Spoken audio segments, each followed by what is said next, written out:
Olá pessoal, tudo bom? Então vamos aqui começar com a nossa aula sobre árvores B, né? Antes de eu falar aqui da aula, deixa só eu dar um recadinho geral. Primeiro assim, eu já peço desculpas aqui com relação à qualidade aqui do que eu vou colocar para vocês, que enfim, essa situação aí pegou todo mundo desprevenido e eu não estava preparado para gravar vídeos, enfim. Então, eu já de antemão aqui já peço desculpas. A gente tem o nosso grupo lá no WhatsApp, então fiquem à vontade para colocar dúvidas lá, tá bom? E eu vou respondendo aí. Acredito que a gente consiga aí tirar todas as dúvidas, tá bom? Outro recado também. Vamos focar agora, pessoal, no conteúdo da disciplina só, tá bom? Porque assim, as outras questões com relação assim, é, como é que vai ser a prova? Como é que, né, agora, depois quando voltar às aulas, vai ter reposição de aula ou não vai? São decisões que não é só o professor que decide, entendeu? Então tem coisa que envolve a reitoria, enfim, aí quando, sabe, as coisas se assentarem aí melhor, aí dá pra gente, né, falar com mais precisão aí com relação a esses assuntos todos. Então, o que eu peço para vocês é assim, por enquanto, vamos focar só no conteúdo da disciplina, tá bom? É, Aqui, ó, o que eu preparei agora para falar para vocês, eu estou seguindo esse livro aqui, tá? A versão dele em português tem esse título aqui, Algoritmos, Teoria e Prática. Aí, esse aí é a segunda edição, mas é o meu também. O que está aqui é a segunda edição, tá? O meu é esse aqui, exatamente. É de 2001, tá? Essa edição. É, Beleza. O que que tem. E eu chamo esse livro aqui de livro do Cormen, tá? Que é o primeiro autor, tá bom? Para não ter que falar o nome todo do livro, o nome de todos os autores. A gente conhece aqui, várias pessoas conhecem esse livro como o livro do Cormen, tá bom? Então esse aqui é o livro do Cormen.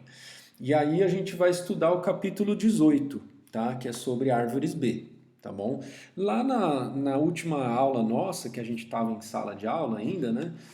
A gente viu lá como é que funciona essa árvore, a gente fez simulação, a gente gastou uma aula inteira só fazendo simulação, tá bom? Aí o que eu recomendo para vocês, então assim, olha aqui no E-Disciplinas, tem lá, ó, árvores B, né? Aí abre aqui, ó, os links todos e dá uma olhada nesses links todos aí, tá bom? Então esse aqui, em particular aqui do simulador, é legal vocês brincarem vocês, entendeu? Não só ver o professor fazendo. Vê vocês aqui, ó. Vê se você consegue entender o que está acontecendo, né? Para fixar bem na tua cabeça, tá? Bom, e aí, como assim eu já fiz isso com vocês em aula, eu não vou fazer aqui no vídeo. Eu estou assumindo então que vocês já sabem mais ou menos como essa árvore funciona. A gente só vai agora ver o código, tá bom? Então, a gente vai ver hoje como cria a árvore, né? Como cria uma estrutura dessa zerada, vamos dizer assim, como insere e como busca, tá bom? É esse o conteúdo dessa aula. É, algumas informações aqui que eu peguei aqui do livro do Cormen. Então vamos só recapitular que assim, a árvore B, ela é parecida, né, com uma árvore binária de busca. O que muda é o que a gente chama de fator de ramificação, tá? Então na árvore binária, um nó ele pode ter até dois filhos. Então dois aí seria o fator de ramificação. A árvore B ela permite que um nó tenha 3, 4, 50, 1000 filhos, né? Então o fator de ramificação maior, né? É, eu vou pedir depois, pessoal, para vocês olharem no livro do Cormen, tá? Que aqui ele faz essa análise um pouco mais detalhada da questão da altura de uma árvore B, tá bom? O que eu dá para falar assim, meio por cima, é que assim, pô, se você tem uma árvore binária, balanceada, binária, né? Então, assim, fator de ramificação 2, né? E ela tá balanceada. vocês viram lá em AED1 que essa a altura dessa árvore vai ser proporcional aí a log n, né? Ela vai ser O de log n, só que é esse log na base 2, né? Agora, é claro que assim, se você aumentar o fator de ramificação, essa árvore ela vai achatar mais, certo? Ela não vai, a altura não vai aumentar, a altura vai diminuir, conforme eu vou aumentando esse fator de ramificação, tá? Então, aí, ou seja, vai com. Só que aí, então você poderia pensar assim, nossa, vai achatar, achatar, e essa altura então agora é quanto? Ela não é mais log n, né? Aí a resposta dessa pergunta, ela é log n, só vai mudar a base do log, porque a base do log lá, no caso das AVLs, era a base 2. Por quê? Porque você ficava dividindo por 2, né? Você tinha dois filhos. Aí se você tiver 50 filhos, a base do log vai mudar. Você está dividindo por 50, você não está mais dividindo por 2, tá? Só que se você, lá na disciplina de Introdução à Análise de Algoritmos, vocês vão ver que dividir por 2, ou dividir por 50, ou dividir por qualquer constante k, isso aí vai ser O de log n, tá?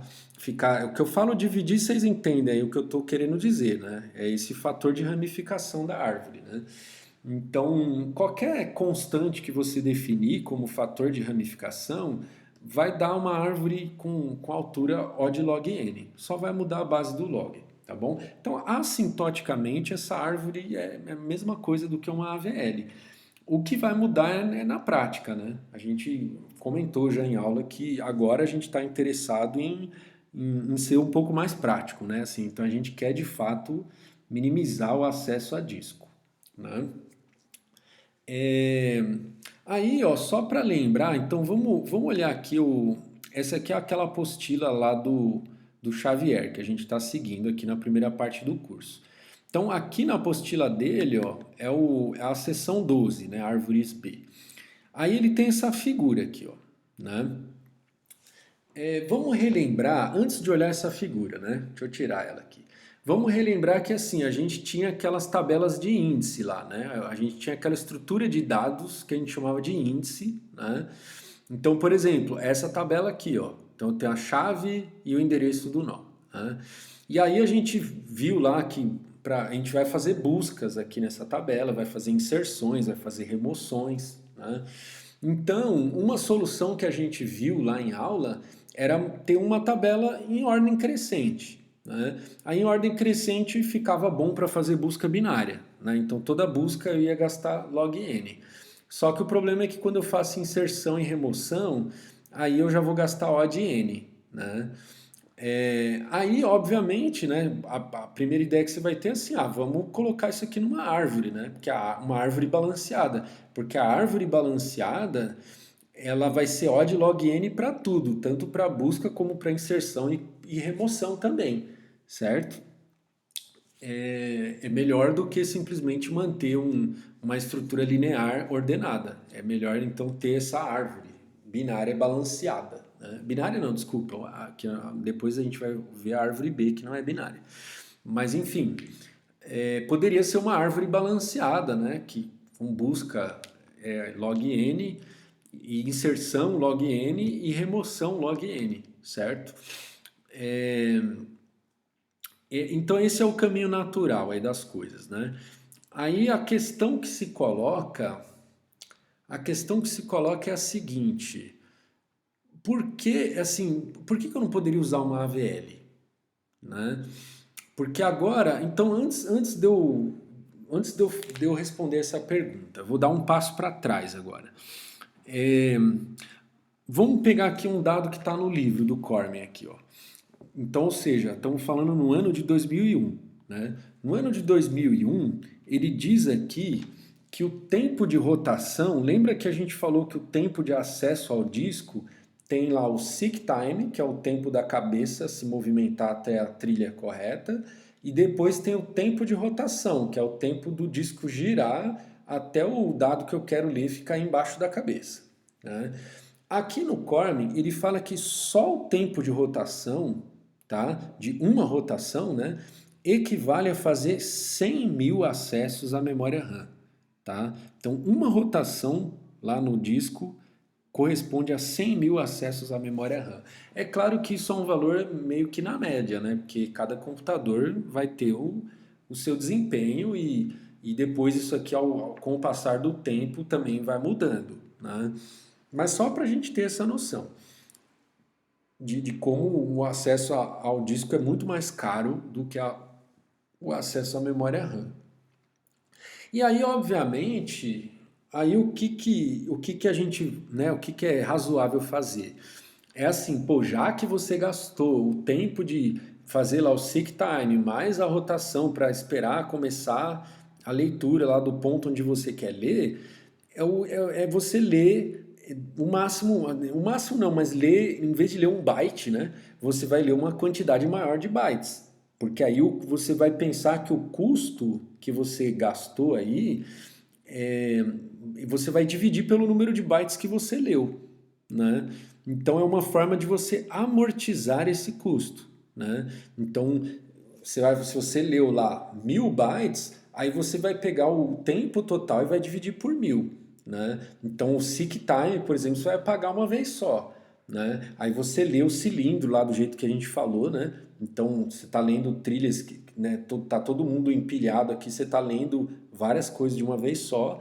E aí, à medida em que o disco vai girando, aí você vai lendo naquela sequência. Então aí você não está mais esperando rotação, porque você está lendo já dentro daquela rotação. Então, assim, uma vez que você fez o seek time, você pagou o seek time, pagou a espera da rotação para começar no ponto onde você queria ler, dali em diante o custo já é outro, porque você já está com tudo ali na mão, né? Então, conforme o disco vai girando e você vai lendo, aí o custo vai ficando mais baixo, certo? Então, é natural que você vá ler um bloco maior de bytes, né?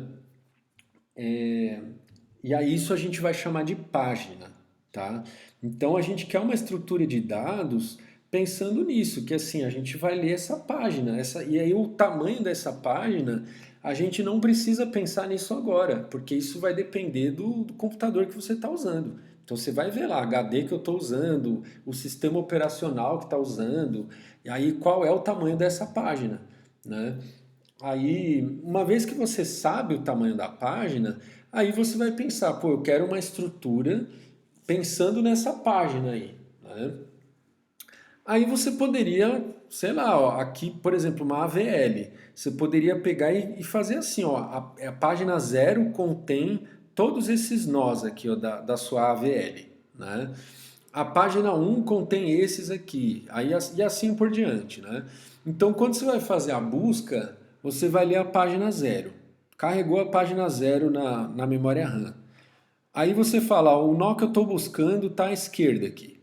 Esse nó à esquerda, ele está dentro dessa página aqui, ó. Então não preciso fazer outro acesso ao disco, né? Aí eu falo, ó, eu vou continuar buscando, vou mais para a esquerda. Esse nó mais à esquerda também está na página 0, né? Então eu também não preciso fazer outro acesso ao disco. Aí eu falo, agora eu vou para a esquerda de novo. Bom, esse próximo nó, ele está em outra página já, né? Aí eu tenho que carregar essa página, buscar ela lá no disco e carregar na memória RAM, tá? Então, ou seja, daria para fazer uma AVL, tá?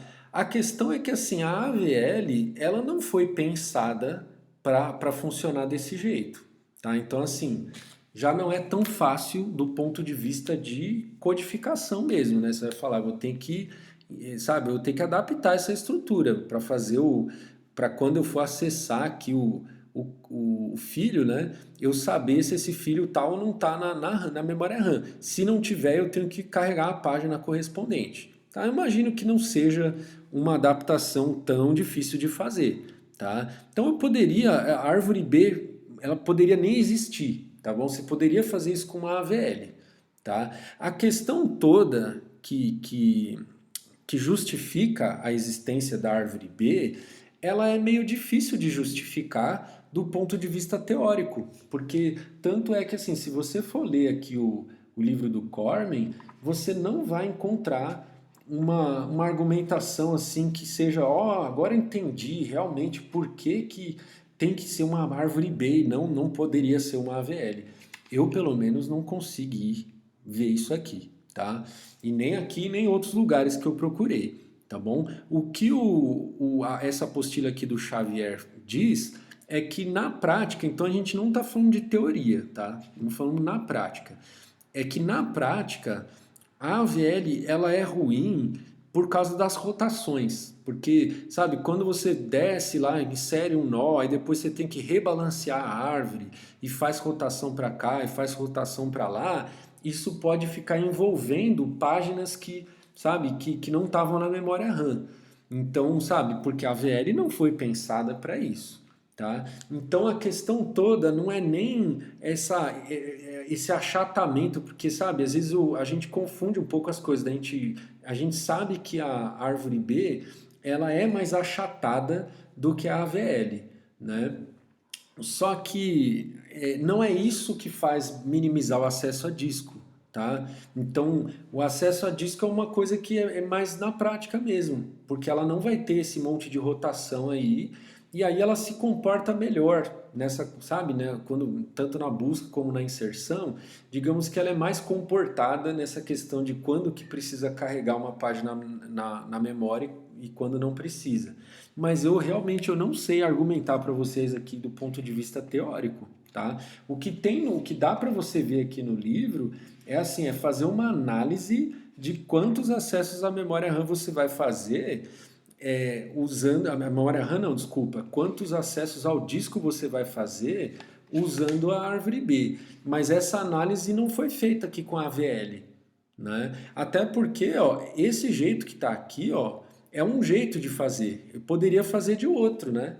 Então, sabe, isso aqui eu poderia bolar um outro jeito aqui de dividir essas páginas, né? Então não tem essa análise aqui da AVL paginada, vamos dizer assim, e analisando e vendo que ela é pior do que a árvore B. Não tem, tá? Agora, agora eu estou dando a minha visão aqui da situação. Por que então que se usa a árvore B?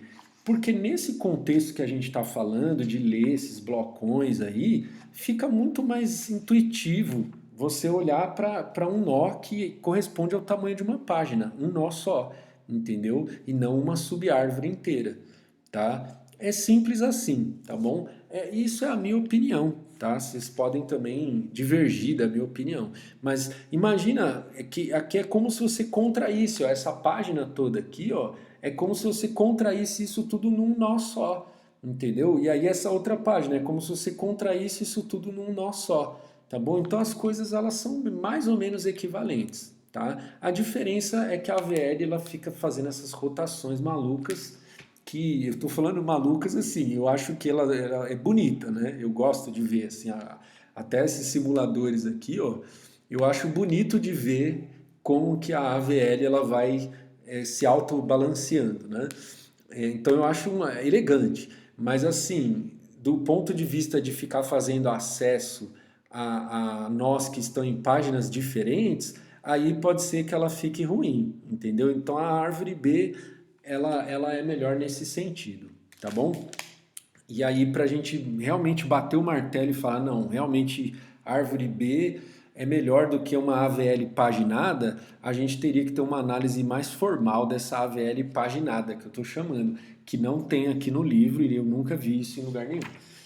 Certo? Então vamos adiante aqui, né? Bom, para quem não viu lá a aula de árvore B e está boiando em tudo isso que eu falei, vamos ver aqui, ó, vamos fazer umas inserções aqui, vai? Então, inseri o 1, vou inserir o 2. Ó, ele vai inserir lá, né, no mesmo nó. Então, o mesmo nó está com 2 elementos. Eu vou inserir o 3. Aí, o mesmo nó está com 3 elementos. Aí, 3, ó, como eu falei que o grau máximo é 3, lembra que quando ele chega na capacidade máxima do nó, o que ele faz? Ele quebra em 2 nós. Né? E aí ele promove o elemento que é a mediana, né? Que é o que estava no meio, é o nó que é exatamente o do meio, né? Ele promove esse cara para cima. Né? Aí então, no caso, a árvore ficou assim agora. Né? Aí vamos inserir mais aqui. 4. Então, ó, você vê que ele poderia ter inserido o 4 na raiz, mas ele nunca faz isso, tá? Ele sempre insere na folha, tá bom? Então ele vai buscar lá a folha e inseriu, ó. Aí inseriu aqui, ó. 5. Então assim, cabe o 5 aqui? Cabe, mas ele não vai inserir, ele vai inserir na folha, tá?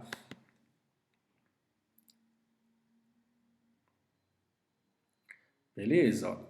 Aí 3, o 3 ficou, encheu o nó. Aí o que que ele fez? Quebrou em dois nós e promoveu o 4, tá bom? Isso eu tô fazendo com 3. Aí vocês aí na casa de vocês faz com 4, com 5, né? Pra ficar mais legal, tá bom? Então eu vou inserir mais um aí, ó. Eu inseri o 5 de novo sem querer, né? Vamos inserir o 6. Aí agora o que que vai acontecer, ó? Inserir o 6. Aí ele vai inserir aqui, vai encher a capacidade do nó, vai dividir em 2, vai promover o 5. Promover o 5, encheu a capacidade desse cara. Divide, promove o 4. Tá bom? Aí quando dá essa operação lá no código a gente vai chamar de split, tá? Então quando ocorre um split na raiz, aí é o momento em que a árvore cresce, a altura, né? Só nesse momento, é quando tem um split na raiz, tá bom? Qualquer outro split não altera a altura da árvore, tá? Por isso que ela vai estar sempre bem balanceadinha, tá? Porque você faz, aumenta a altura dela na raiz e não vai ter nenhum nó aqui desgarrado, né? Que vai estar mais uma profundidade maior do que o outro. Eles estão sempre na mesma profundidade, tá bom? Aí das propriedades que essa árvore tem, ó, você vê que assim, ó, esses nós, né, eles sempre têm os filhos aqui, ó. Então, se eu tenho um elemento aqui, ó, ele tem o filho esquerdo e ele tem o filho direito, né? Nunca vai ter um nó aqui que tem o filho esquerdo e não tem o filho direito, tá? Isso faz parte do funcionamento dessa árvore, tá bom? Mas enfim, eu não vou me aprofundar ainda nas propriedades da árvore, né? Deixa eu voltar aqui só para falar mais algumas coisas interessantes que estavam lá no livro, né? Então, eu estava falando da questão de ler blocos, né? Então, assim, aí qual o tamanho essas páginas, né? Qual o tamanho típico de uma página, tá? Aqui, de novo, o livro de 2001 disse aqui nessa época que o tamanho típico varia de 50 a 2000, tá? Então, o fator de ramificação dessa árvore típico é de 50 a 2000, tá? Isso aí vai depender do hardware, tá? E talvez também do sistema operacional. Aí ele dá um exemplo aqui, ó. Se eu tivesse uma árvore B com fator de ramificação 1001, tá? Então 1001 significa que eu posso ter 1001 filhos, né? Aí eu tivesse uma árvore dessa completinha, com altura 2, tá? Então essa árvore aqui tem altura 2, né? Aqui é a altura 0, aqui é a altura 1, aqui é a altura 2, né? Então essa árvore com altura 2, se ela tivesse um fator de ramificação 1001 e ela ficasse completinha, porque essa aqui não está completinha ainda, né? Essa aqui ainda dava para inserir mais gente aqui, né? Eu não vou inserir porque vai demorar muito, tá? Ou eu vou inserir para brincar, né? Eu vou inserir para brincar, vai. Então eu vou inserir mais um 1. Deixa eu aumentar aqui a velocidade. Aí eu vou inserir mais um 3. Aí eu vou inserir mais um 2. Não, 2. Vou inserir mais um 2.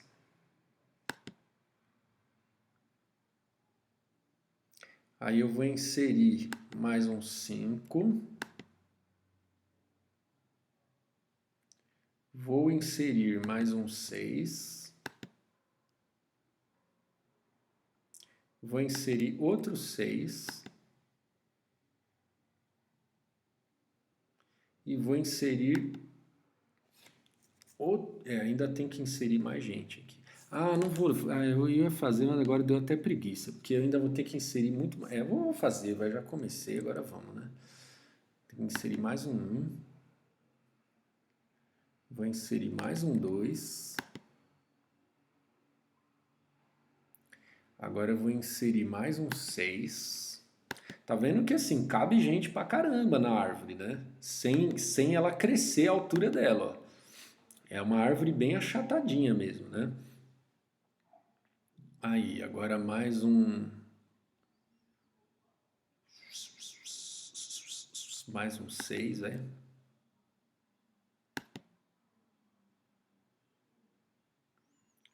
Agora eu vou inserir um 7.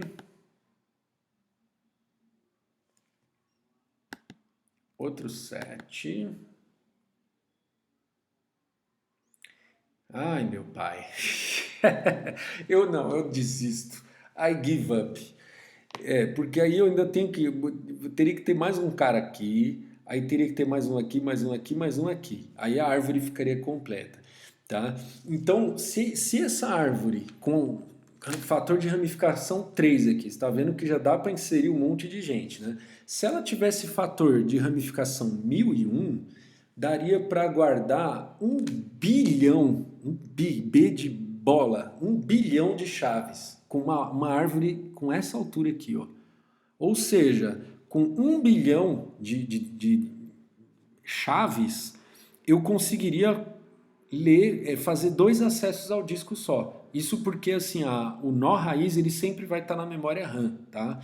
Então o nó raiz vai estar sempre na memória RAM. Então, por pior que seja aqui o acesso que eu vou fazer no máximo 2 leituras, tá? Eu vou descer para cá, vou fazer uma leitura, eu descer para cá e faço outra, acabou. Tá bom? Então, realmente, assim, a coisa acaba ficando bem eficiente na prática. Tá bom? Agora eu vou fazer o seguinte, eu vou pausar esse vídeo e vou começar outro, só para não ficar um vídeo muito grande, né? Porque agora a gente vai, de fato, olhar o código, né? Então, vamos aqui.